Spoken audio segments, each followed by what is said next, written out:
The man known to history as Commodus was born Lucius Aelius Aurelius Commodus on the 31st of August 161 AD in Lanuvium, an ancient city near Rome, which was also the birthplace of his maternal grandfather, Emperor Antoninus Pius. His father was Marcus Aurelius, who had become Roman emperor in early 161 AD, following the death of Antoninus Pius. Marcus Aurelius is traditionally seen as one of the most capable men to have held the imperial office. As a Stoic philosopher and author of the influential Meditations of Marcus Aurelius, Marcus embodied the ideal of the philosopher king in Plato's Republic.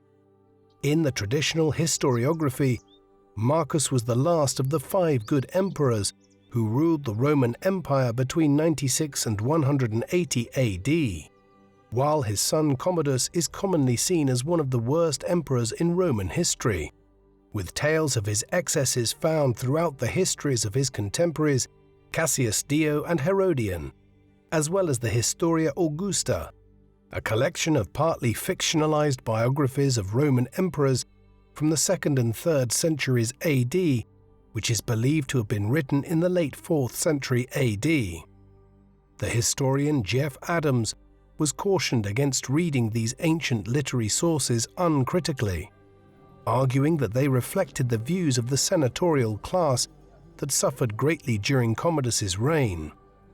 While the literary sources remain the most important sources for Commodus's biography, a more comprehensive account of his life can be constructed from the buildings, inscriptions, and coins that date from his reign. Commodus's mother was Faustina the Younger, the youngest daughter of Antoninus Pius, who ruled as emperor from 138 to 161 AD.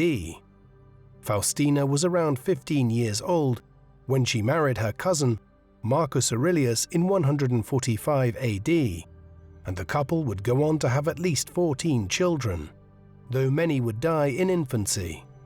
The couple had already had 8 children by the time Faustina gave birth to Commodus and his elder twin, Titus Aurelius Fulvus Antoninus, who died at the age of 4 in 165 AD. The Historia Augusta refers to a theory that Commodus was not the son of Marcus Aurelius, but of a gladiator whom Faustina had fallen in love with.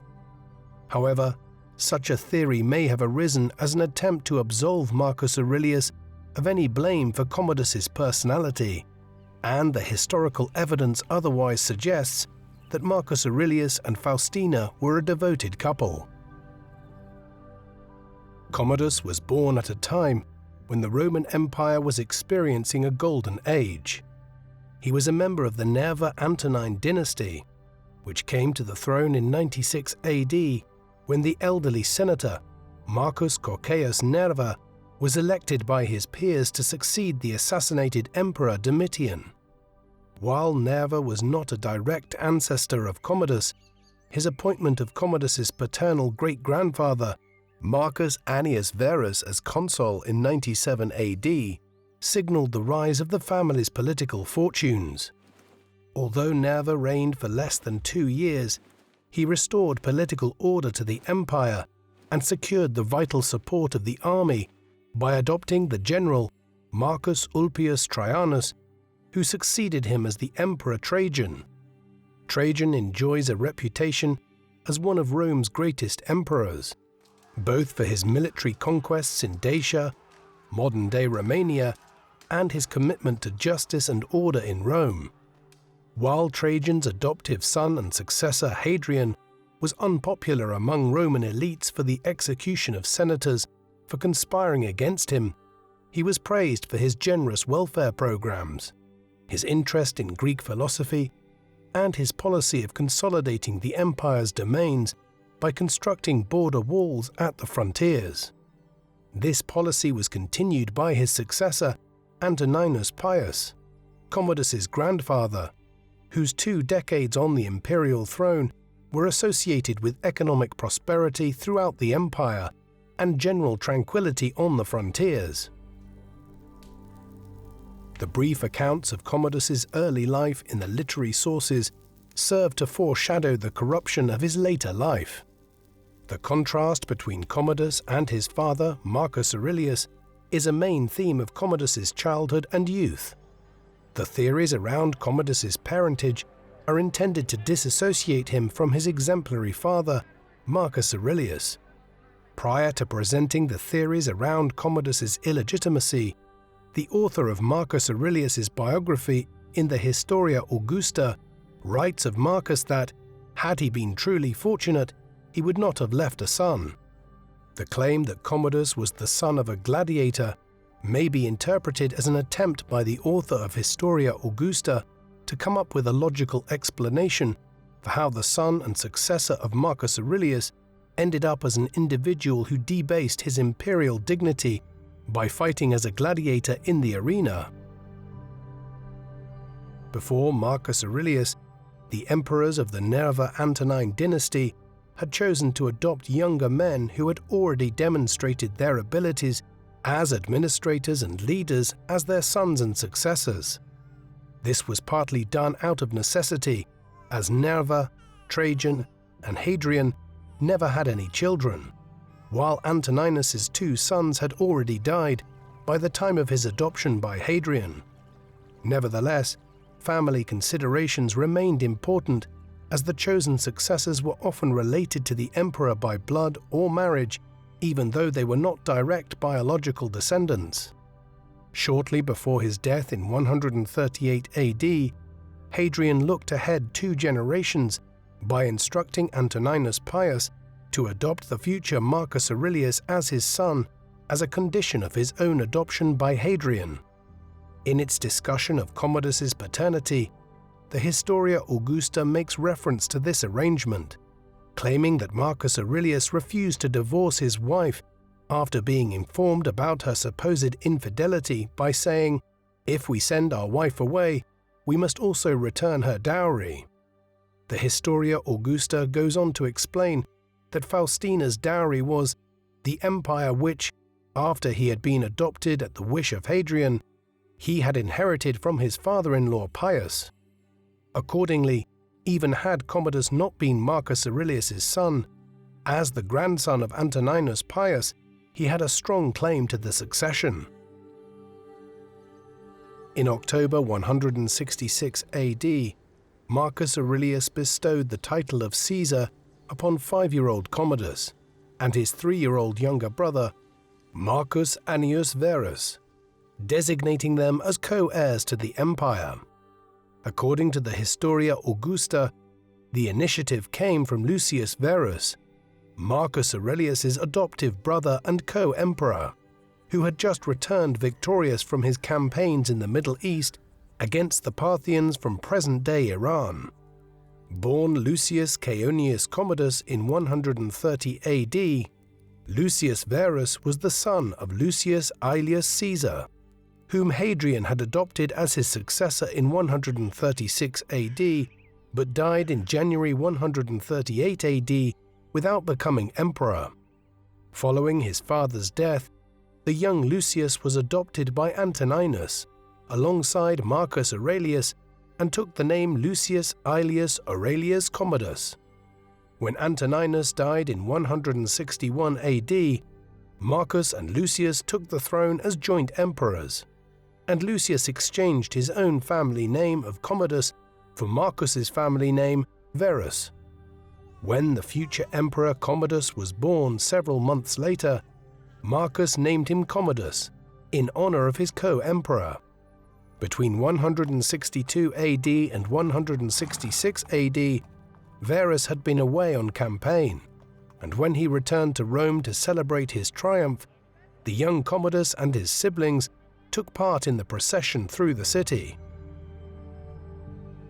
In his meditations, Marcus Aurelius expressed his relief that "my children are not without intelligence nor physically deformed," a statement that was hardly an enthusiastic expression of paternal affection. Nevertheless, Marcus was keen to ensure that his children were well educated. As a young man, Marcus himself had shadowed his adoptive father Antoninus in his imperial duties, and gradually assumed greater responsibilities in Antoninus's later years. Given his intellectual interests and his political upbringing, Marcus was keen to ensure that Commodus was well prepared to become emperor, and noted in his meditations that, "I had no lack of suitable teachers for my children." Herodian describes how Marcus invited to Rome, from all over the empire, men renowned for learning in their own countries, and paid them handsomely to instruct his son Commodus. The Historia Augusta gives the names of 3 of his teachers: Onesicrates for Greek literature, Antistius Capella for Latin, and Ateius Sanctus in rhetoric. While the first 2 teachers are not mentioned elsewhere in the historical record, the last has been identified as Titus Aelius Sanctus, a Roman of equestrian class who attained senatorial rank and was a talented orator.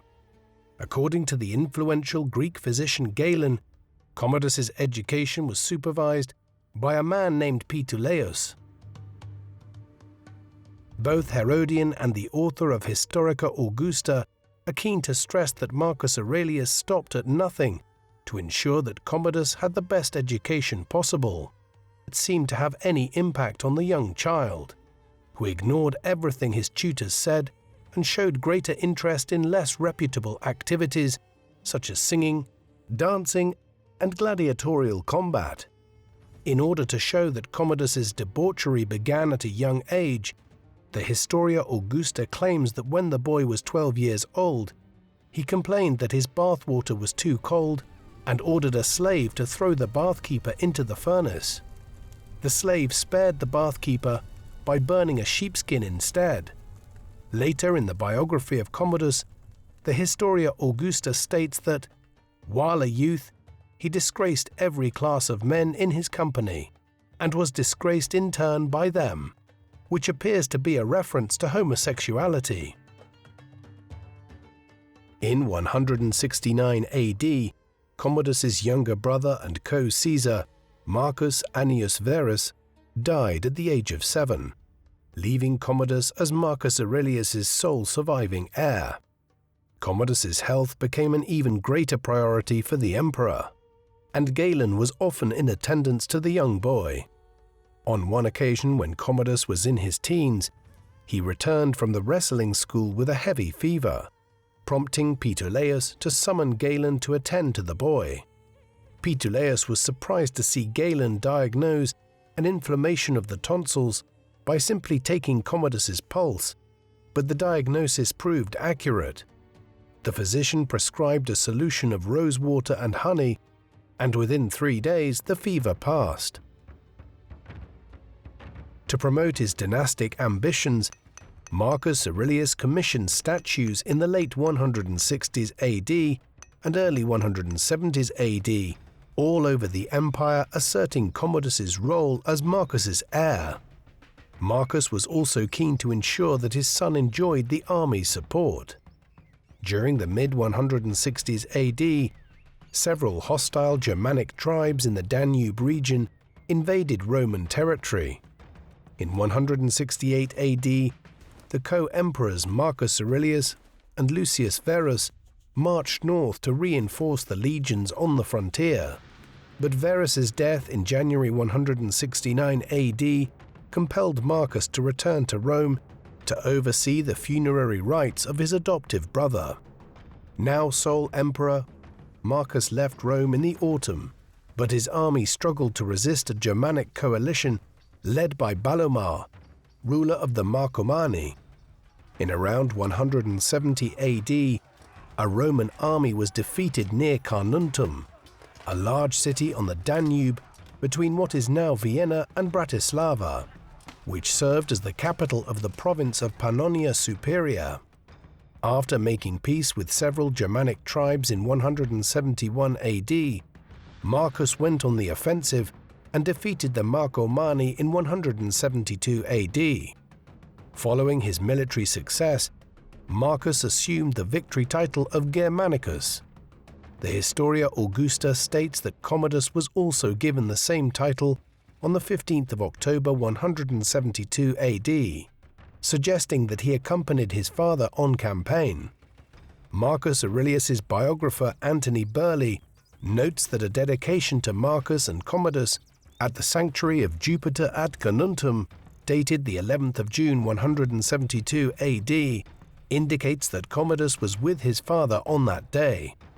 After defeating the Marcomanni, Marcus remained in Carnuntum to supervise military operations against other Germanic tribes, including the Quadi and the Iazyges. In January 175 AD, when Commodus was 14 years old, he entered the College of Priests, an ancient body which, in addition to its religious functions, served to elevate the public profile of young political leaders since the days of the Roman Republic. The Historia Augusta states that before coming of age, Commodus made a congiarium, or monetary donation to the people, an act intended to ingratiate him with the masses.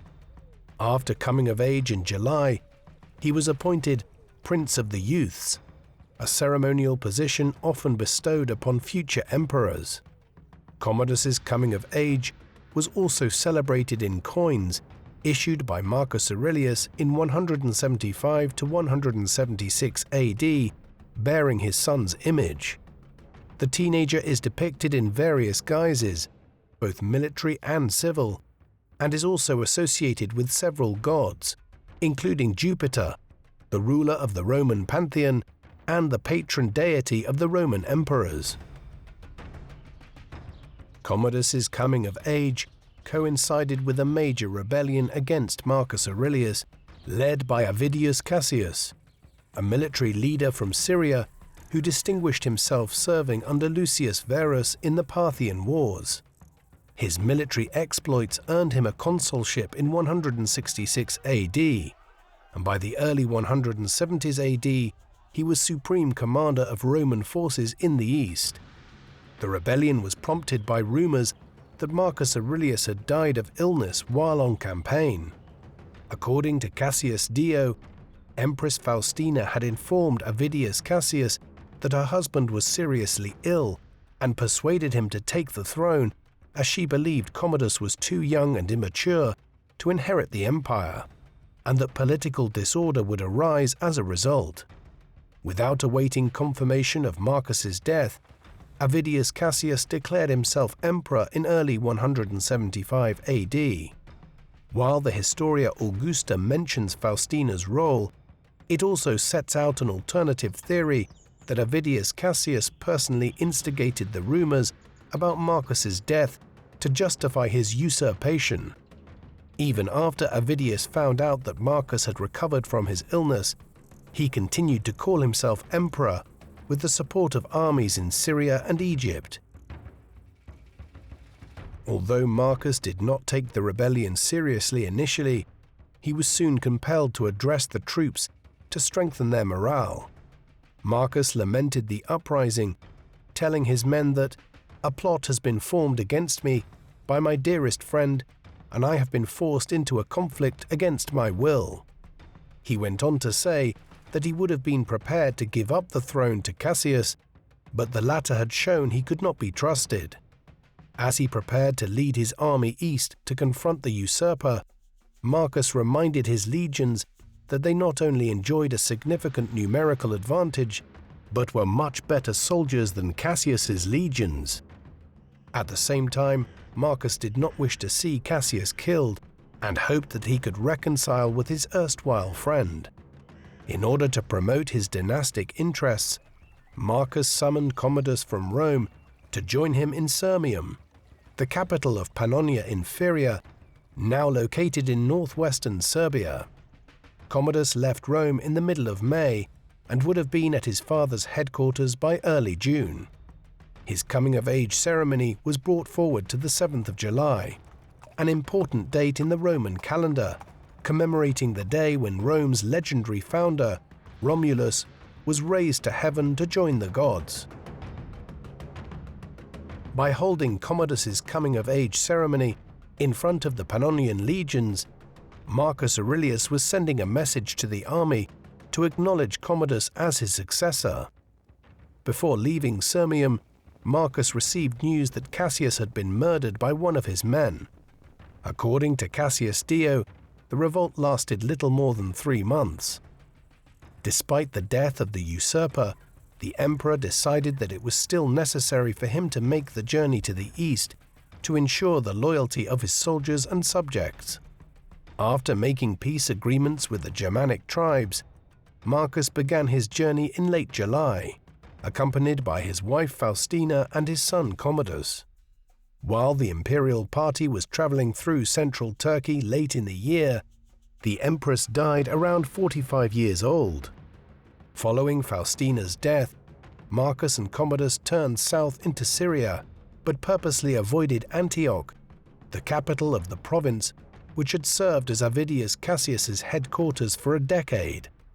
In early 176 AD, they went through Palestine to Egypt, which Marcus was inclined to treat leniently despite their declaration in Cassius's favor earlier in the year. Marcus had made a point of being magnanimous towards Cassius's former supporters throughout the empire, and insisted that none of the rebellious senators should be put to death. On the return journey to Rome, Marcus and Commodus visited Asia Minor before traveling to Athens, the intellectual capital of the empire. In September, the emperor and his son were initiated into the Eleusinian Mysteries, the secret ancient cult with the goddess Demeter and Persephone. By the late autumn of 176 AD, Marcus and Commodus were back in Rome. The emperor had been absent from the capital for 8 years and celebrated his return by distributing 8 pieces of gold to a crowd of people who gathered to welcome him. Marcus planned to stage a triumphal procession later in the year to celebrate his victories over the Germanic tribes, and intended for Commodus to share the honor. On the 27th of November 176 AD, the Senate awarded Commodus the title of Imperator, an honorific traditionally bestowed upon victorious commanders on campaign prior to their triumph in Rome. As Commodus had never been on the field of battle, this was a further manifestation of Marcus's efforts to associate his son with his exploits and to position him as his successor. According to the biography of Marcus Aurelius in the Historia Augusta, when the triumph was celebrated on the 23rd of December, while Commodus sat in the triumphal chariot and drove the horses, his father chose to run alongside it as a gesture of humility before the people of Rome. On New Year's Day 177 AD, Commodus began his first consulship at the age of 15, serving alongside Marcus Peducaeus Plautius Quintillus, a prominent senator closely related to the imperial family by virtue of being the nephew of Lucius Verus and the husband of Commodus's elder sister Fadila. During the Roman Republic, the 2 consuls had been the most powerful political leaders in Rome and the provinces. When Augustus became emperor in 27 BC, he continued to pay respect to the old republican magistracies, and the consulship continued to be a prestigious political office during the first 2 centuries of the Roman Empire. The minimum age for the consulship under Roman law was set at 30, and Roman political leaders were expected to hold lesser appointments, such as quaestor or praetor, before being considered worthy of the consulship. In the empire, these requirements were occasionally set aside to enable the advancement of a member of the imperial family, and the Emperor Nero had become consul for the first time at the age of 17 in 55 AD, after the death of his stepfather Claudius the previous year. When Commodus became consul at 15, he was the youngest consul in Roman history to date, and had to be granted an exemption by the Senate. By 177 AD, Rome had experienced just over 2 centuries of imperial rule, and the Roman Senate had lost much of the political power it enjoyed during the Republic. Nevertheless, the Nerva-Antonine emperors, with the exception of Hadrian, had generally been respectful towards the Senate and recognized that they could govern most effectively with their support. Antoninus Pius, in particular, was known for his deference to the Senate, and Marcus Aurelius continued in his adoptive father's tradition. The fact that the Senate agreed to exempt Commodus from the age limit for the consulship indicates that they considered him a suitable successor to his father. On the same day he began his consulship, Commodus was also awarded the Tribunicia Potestas, granting him the powers of a tribune, which included the right to veto any Senate decisions. Later that year, he was granted the title of Augustus, alongside other titles and powers associated with an emperor.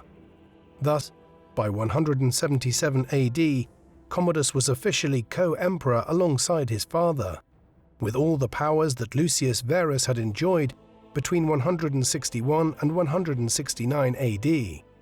While Marcus Aurelius remained the driving force behind Roman imperial policy, Commodus's name appeared alongside his father in imperial rescripts and inscriptions, while coins were issued in the teenager's own name. Marcus recognized that his son lacked the experience to exercise the functions of a Roman emperor, and while Commodus continued to receive instruction from his tutors, in particular from the orator Ius Sanctus, he spent more time in his father's company and could see him at work. During this period, Marcus also promoted several younger capable men to bring stability to the government and help Commodus administer the empire in the event of Marcus's death. Most of these men were married to Marcus's daughters and were Commodus's brothers-in-law, such as his consular colleague Plautius Quintillus. The most influential of the group was an older brother-in-law, Tiberius Claudius Pompeianus, married to Lucilla, who was also Lucius Verus's widow. Pompeianus had been Marcus Aurelius's senior lieutenant during the Marcomannic Wars and would be in a position to help Commodus crush any potential challenges to his succession to the imperial throne. The ancient literary sources provide little information about what Commodus did during the 3-year period when he was junior emperor to his father. Cassius Dio presents Commodus as a simple-minded individual who preferred to indulge in debauchery rather than attend to affairs of state, while Herodian emphasizes Marcus Aurelius's anxiety about the prospect of his son becoming sole ruler upon his death. According to Herodian, Marcus was concerned not only that his son was unsuited to become emperor and risked becoming a tyrant like Nero or Domitian, but that his succession would encourage a further rebellion among the Germanic tribes on the Danube frontier. However, while Marcus may have disapproved of some of his son's personality traits, numismatic evidence from coins and epigraphic evidence from inscriptions dating from this period indicates that Commodus was being depicted as Marcus's equal and associated with the deities of military power and economic prosperity, even though Commodus does not appear to have been given any specific administrative role. Marcus's efforts to instruct his son in political administration were disrupted by the resumption of hostilities on the frontier. Although a Roman army commanded by the cousins Quintilius Maximus and Quintilius Condianus the Younger achieved victory in battle over a rebel army in 177 AD, which was celebrated in the streets of Rome by Marcus's 9th triumph and Commodus's 2nd. The Quintilii were unable to pacify the region, and Marcus decided to return to the frontier and take personal command in 178 AD. As Marcus intended to take Commodus with him, and there was no knowing when they would return to Rome, Marcus decided it was time for his son to get married. In the summer of 178 AD, the 16-year-old Commodus married the 12-year-old Brutia Crispina, the daughter of Brutius Praesens, a Roman aristocrat who had served as consul in 153 AD and was designated to hold a second consulship for 180 AD. Commodus and Marcus left Rome in August 178 AD, but by the time they arrived at the front, the campaigning season was coming to an end. While there are coins from this period showing Commodus as a military commander, there is otherwise little evidence that he led troops in battle. In 179 AD, the Roman commander, Publius Terentius Paternus, won a decisive victory against the Quadi, enabling Marcus and Commodus to celebrate another joint triumph.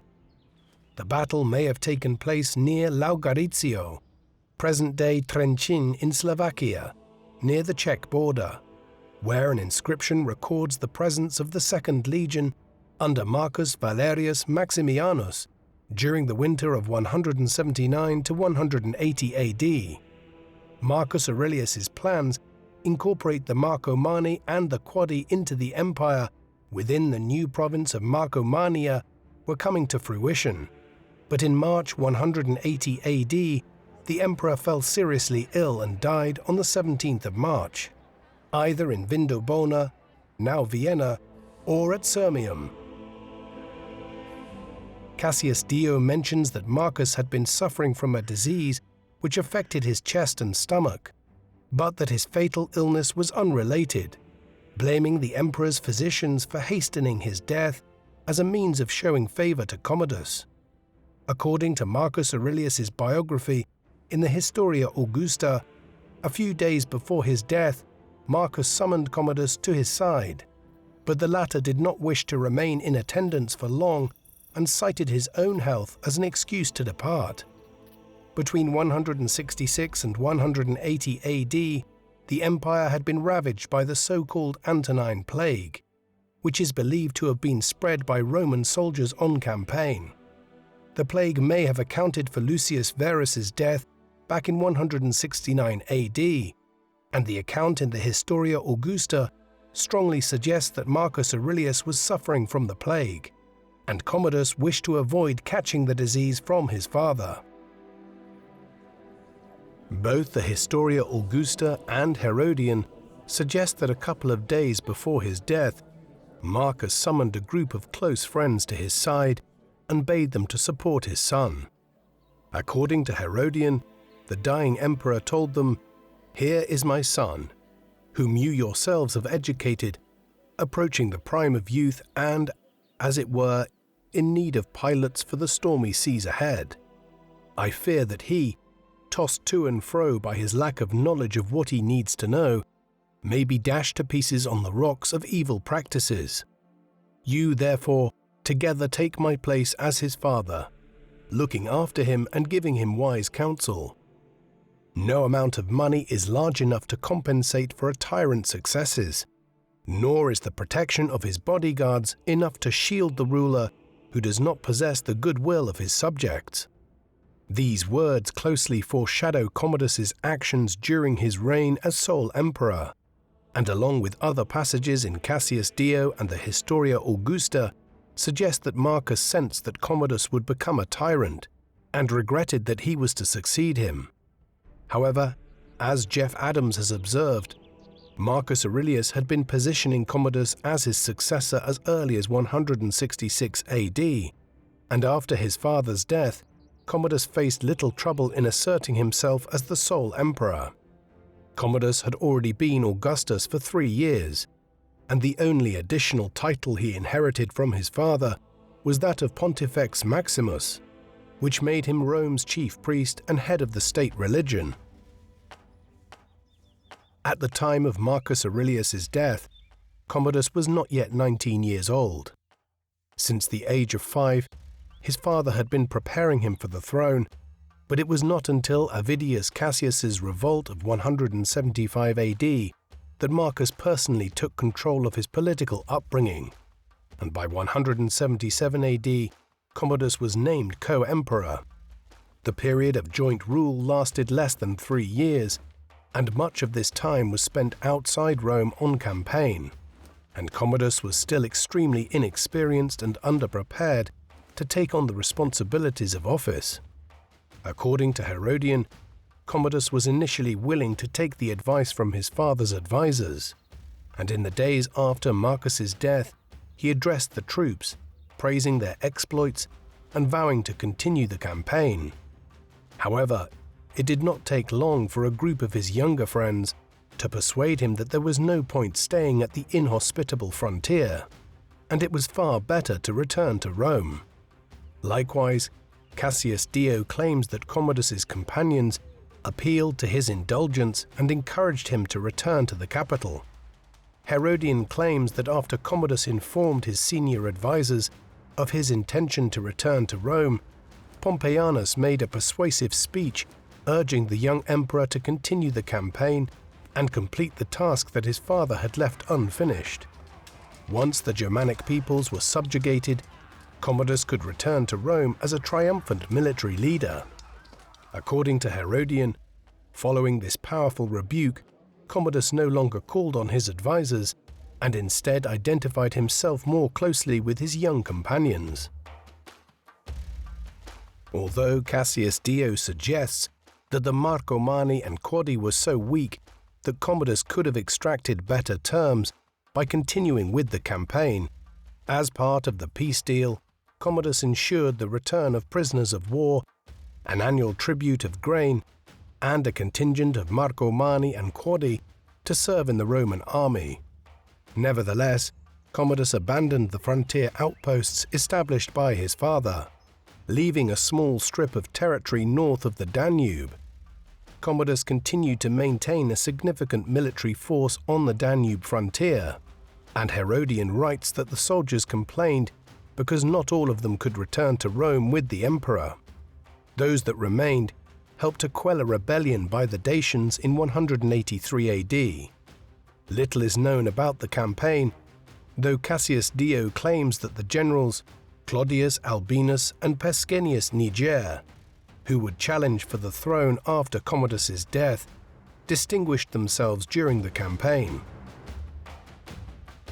While the ancient sources are critical of Commodus's decision to make peace with the Marcomanni against the advice of the men appointed by his father, Jeff Adams argues that it was justifiable for Commodus to return to Rome to secure his political position and present himself before the people and the Senate following his father's death.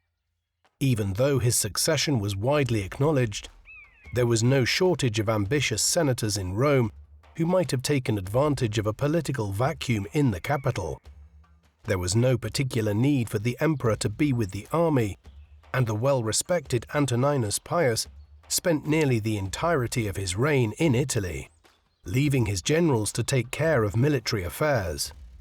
Although Commodus was blamed for the subsequent loss of Roman influence in Germany, his frontier policy resembled those of Hadrian and Antoninus Pius, and with the exception of uprisings in Britain and Dacia, the frontiers remained peaceful during Commodus's rule. Following his father's death, Commodus had taken the name Marcus Aurelius Antoninus Commodus, in honor of both his late father and his grandfather, Antoninus Pius. Herodian cites Commodus's impressive dynastic heritage as the reason for the enthusiastic welcome he received in Rome, where he celebrated a triumph on the 22nd of October 180 AD. The adoring crowd hoped that the young emperor would follow the example of his predecessors, and Herodian further remarked on the striking image presented by Commodus, whose commanding eyes flashed like lightning, while his hair, naturally blonde and curly, gleamed in the sunlight as if it were on fire. In spite of his youth, after becoming sole emperor, Commodus began presenting himself as a bearded man on coins and statues, to signal his maturity and associate himself with the images of his late father and grandfather. Several public monuments were constructed in honor of Marcus Aurelius following his death. The best known of these is the Column of Marcus Aurelius, which continues to stand in the center of Rome. Although the edifice celebrates Marcus's victories over the Marcomanni and the neighboring tribes, and construction may have begun in 176 AD, when Marcus and Commodus celebrated their joint triumph, since the column was not completed until 193 AD, Commodus would have influenced its design and decoration, which was inspired by Trajan's column celebrating his victories over the Dacians.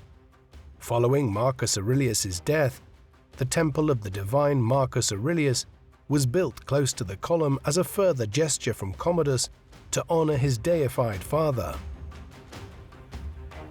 The ancient sources indicate that after becoming sole emperor, Commodus had little interest in administration and left the government in the hands of a series of favorites. According to the Historia Augusta, the first of these was a palace chamberlain, Sauterus, who began life as a Greek slave. The sensationalized account claims that Sauterus accompanied Commodus in his chariot during his triumphal entry into Rome, and the emperor occasionally turned to kiss him in front of the crowds. The Historia Augusta goes on to say that Commodus spent his time visiting taverns and brothels, and in a later passage, Commodus is said to have requested funds for a journey to Africa, but once he received the money, he spent it on banquets and games in Rome instead. Commodus is blamed for ruining the imperial finances by holding gladiatorial shows, chariot races, and distributing large amounts of money to the people. Cassius Dio claims that Commodus gave 140 silver denarii to each man on each occasion, while the Historia Augusta cites a much higher figure of 725 denarii. These actions led him to devalue the currency, which caused shortages of grain in Rome.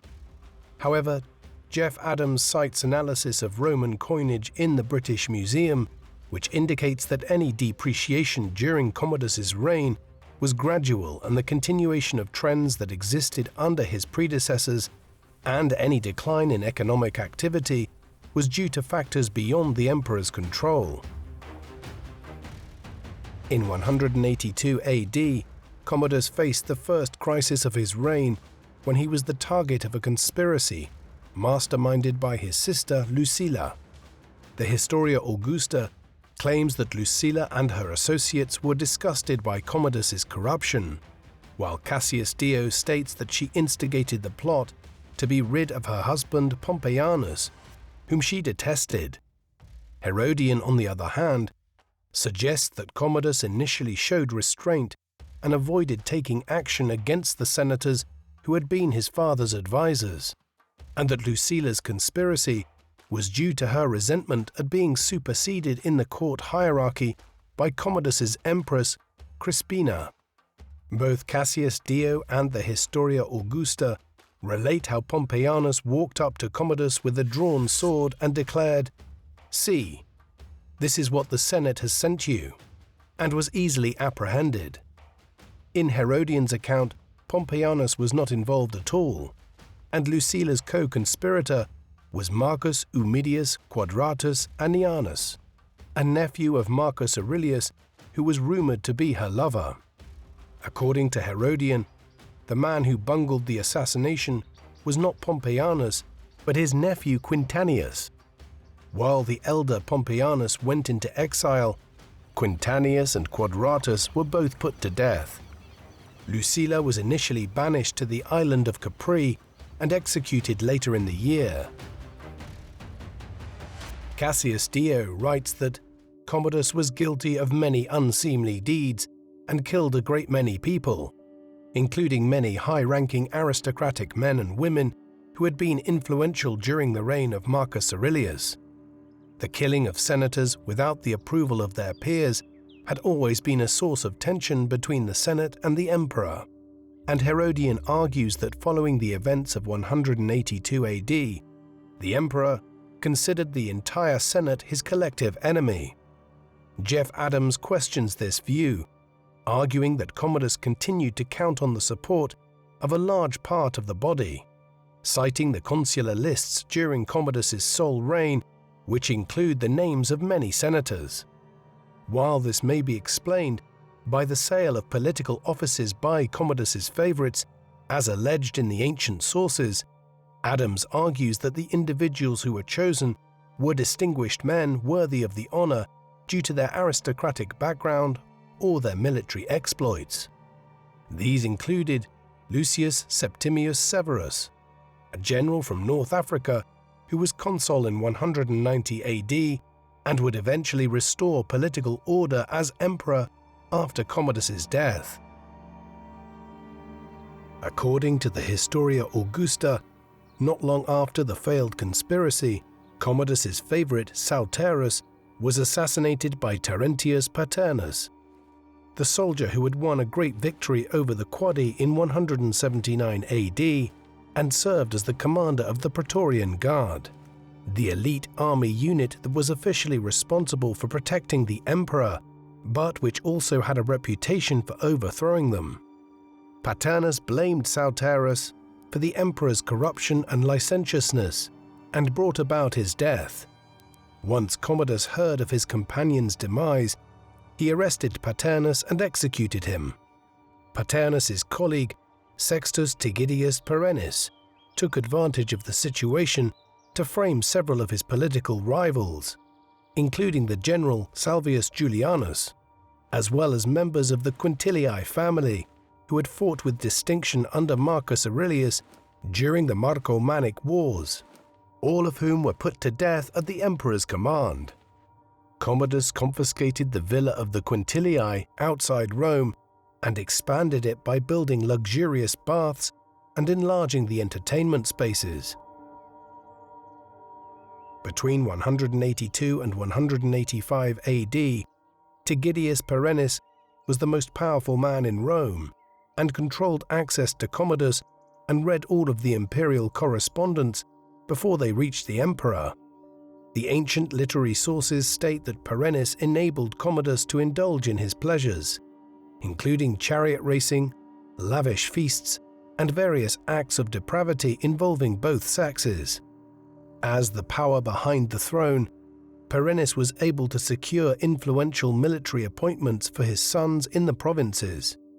According to Herodian, Perennis secretly instructed his sons to strengthen their forces so that he could overthrow Commodus and become emperor in his place. In Herodian's account, Perennis's plot was exposed when an unknown man appeared in the theatre before the emperor and warned him that his Praetorian prefect was intending to kill him and take the throne. Although nobody believed the man, and he was swiftly put to death by Perennis, his warning encouraged Commodus's close companions to voice similar accusations about Perennis, which were proven when some soldiers serving under the command of the younger Perennis went to Rome and produced coins with Perennis's image on them. Commodus duly executed Perennis and his sons for plotting against him. Cassius Dio and the Historia Augusta present an alternative version of Perennis's downfall, connected to events in Britain. In 180 AD, tribes from northern Britain rebelled and broke through Hadrian's wall, prompting Hadrian to dispatch the general Ulpius Marcellus to suppress the rebellion. By 184 AD, Marcellus had defeated the rebels and drove them back to the line of the Antonine Wall, the frontier briefly established by Antoninus Pius between the Forth and the Clyde in Scotland. As a result of the successful campaign in Britain, Commodus assumed the victory title of Britannicus in 184 AD. However, the troops in Britain resented Marcellus's harsh disciplinary methods and staged a mutiny by proclaiming an officer named Priscus as emperor. Even though the latter declined, the troops continued to defy imperial authority. According to Cassius Dio, 1,500 soldiers from Britain, who held Perennis ultimately responsible for their ill treatment, marched to Rome and informed Commodus that Perennis was plotting against him. Commodus was persuaded to deliver up Perennis to the mutinous soldiers, and the latter made no effort to mobilize his own command and was torn to pieces along with his sons. Perennis's downfall in 185 AD enabled Marcus Aurelius Cleander to fill the political vacuum. Cleander had succeeded Sauterus as Commodus's chamberlain, and like his predecessor, he was a former slave from Greece who served the imperial family and grew up with Commodus. According to Cassius Dio, Cleander had been one of the men behind Saltaris's death and was also responsible for persuading the emperor to be rid of Perennis. Like Perennis, Cleander used his position to accumulate power and wealth for himself, but he had done so to a greater degree than his predecessors. Although Commodus initially sought to protect himself from the Praetorian Guard by constantly replacing its commander, by 188 AD, Cleander eliminated the Praetorian prefect and took command of the guard. In 190 AD, the city of Rome suffered from a severe famine. According to Herodian, Cleander manipulated the grain market by buying up large amounts of grain to drive prices up and intending to distribute large amounts of grain to the masses in order to win their support. Cassius Dio writes that the grain supply was further restricted by the grain commissioner, Papirius Dionysius, so that Cleander would be blamed for the famine. A deadly plague coincided with the famine, and Commodus was staying at Laurentum to the southwest of Rome. A Roman mob left the city, seeking an audience with the emperor to demand Cleander's execution, but the latter sent the imperial cavalry to ambush them. In Herodian's account, the cavalry pursued the unarmed mob back to the gates of Rome, where the people barricaded themselves inside their houses and began to hurl projectiles against the cavalrymen from their rooftops, forcing them to retreat. Herodian and Cassius Dio indicate that the Roman infantry took the side of the people against Cleander. Commodus remained in his palace ignorant of all that had been going on until a woman, either his mistress Marcia or his sister Fadila, entered the palace and informed him of the disturbances and urged him to get rid of Cleander. Afraid that the mob would come after him, the emperor summoned Cleander and put him to death, along with his sons, other members of his family, and many of his associates. Although Herodian states that Commodus received an enthusiastic welcome from the people when he returned to Rome, after Cleander's death he trusted no one and put to death anyone accused of conspiring against him. Not long after Cleander's fall, Commodus exiled his wife Crispina to Capri and executed her. While his motivations are unclear, he might have been influenced by Marcia, whom he treated as his empress in all but name. The ancient sources suggest that from 190 AD onwards, Commodus's depravity reached a new level, and he showed signs of insanity and megalomania. He associated himself with Hercules, the semi-divine son of Jupiter, who was known for his extraordinary strength, and the emperor commissioned many statues depicting him in the guise of Hercules, carrying a club and wearing a lion-skin cloak. Roman emperors before Commodus often associated themselves with various deities. While Jupiter as king of the gods was the most common association, the Emperor Augustus showed particular favor to the goddess Venus, from whom the family of his adopted father, Julius Caesar, claimed descent. Commodus himself was a strong man and considered himself a warrior, while the ancient sources claim that he routinely killed wild beasts with his bare hands in the amphitheater and on his private estates. The association with Hercules was therefore a natural one for him to make, though he continued to observe the worship of the Olympian gods, and erected a statue honoring his parents as Mars and Venus. In an illustration of Commodus's megalomania, Cassius Dio claims that over the course of his reign, the emperor accumulated a host of honorific titles which he added to his name, and by 191 AD he referred to himself as Caesar, Lucius, Aelius, Aurelius, Commodus, Augustus, Pius, Felix, Sarmaticus, Germanicus, Maximus, Britannicus. In addition to these names, he often assumed the names of Hercules and Exuperatorius, or Conqueror. Not long after the plague and famine, A third disaster befell Rome in 191 AD, as a fire destroyed large parts of the city, including the Temple of Peace, facing the Colosseum, and the Temple of Vesta in the Forum, home to the sacred flame of the Vestal Virgins. The fire burned for several days, and while Cassius Dio states that Commodus directed soldiers and civilians to fight the fire with water, it was only extinguished following a heavy downpour of rain. Herodian claims that it was the fire, which was interpreted as a sign of divine punishment, that caused the emperor to lose popular support in Rome, and Cassius Dio claims that Commodus renamed the imperial capital Commodiana. Both Herodian and Dio claim that Commodus altered the colossus that stood in front of the Colosseum by replacing the head with his own likeness.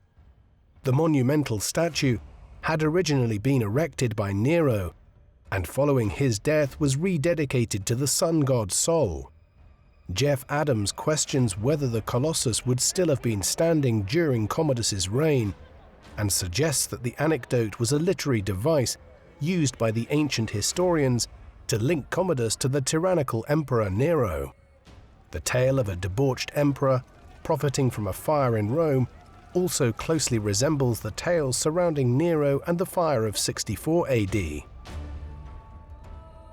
Commodus is best known in modern times for his love of gladiatorial combat, thanks in large part to the 2000 film Gladiator, directed by Ridley Scott.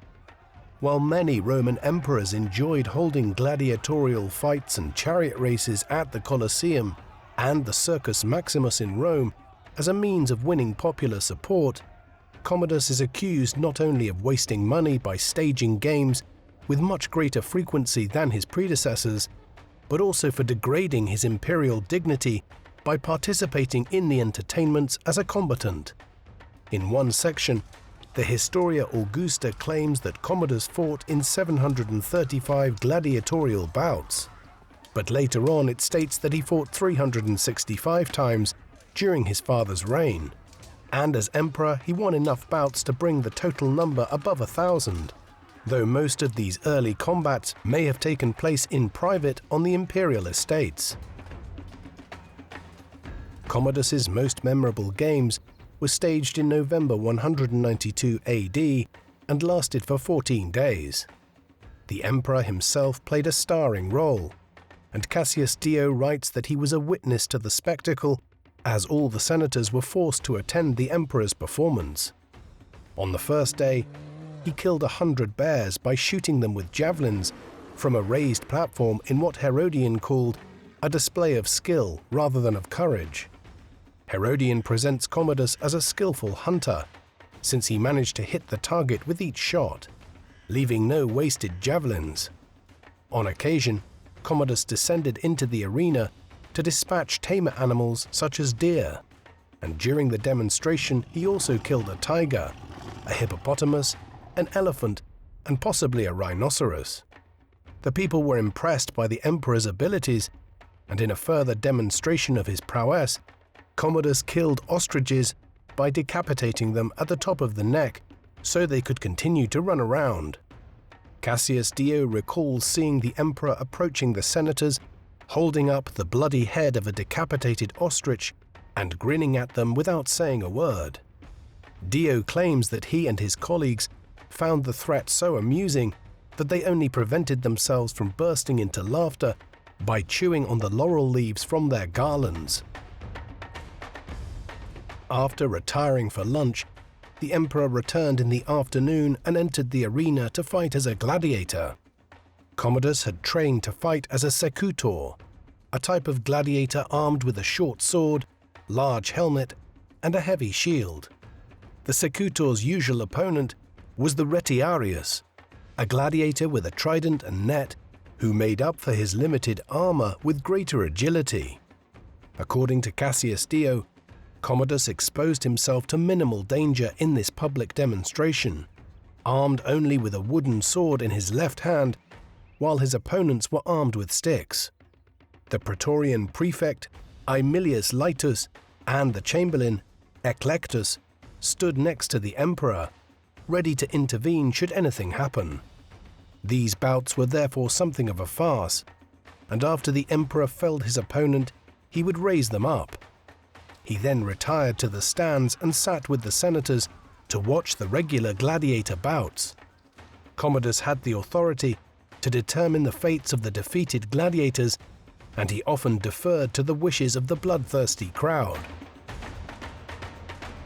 Following his latest demonstration, Commodus desired to leave the imperial palace and live with the gladiators in their barracks. As the new year approached, and with it the appointment of 2 new consuls, Commodus planned to participate in the procession in the armor of a gladiator rather than his purple imperial robes.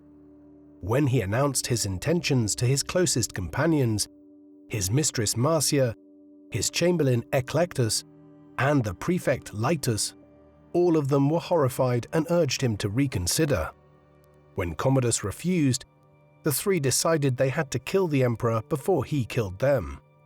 On the night of the 31st of December 192 AD, Marcia poisoned Commodus's food and wine, but the emperor did not react immediately and sunk into his usual drunken stupor.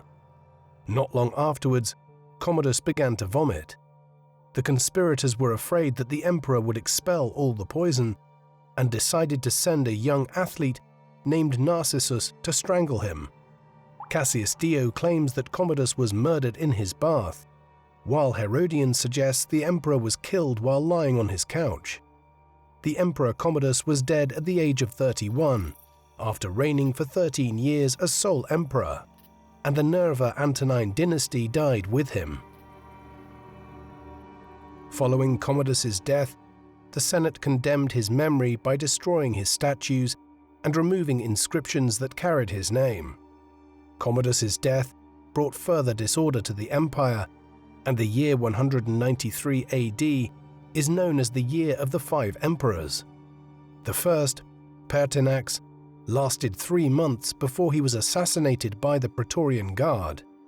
His ally, Septimius Severus, soon declared himself emperor and soon eliminated the Praetorian candidate, Didius Iulianus, but it was not until 197 AD that he vanquished his remaining rivals, Claudius Albinus and Pescennius Niger, and restored order to the empire, enabling him to establish his own Severan dynasty.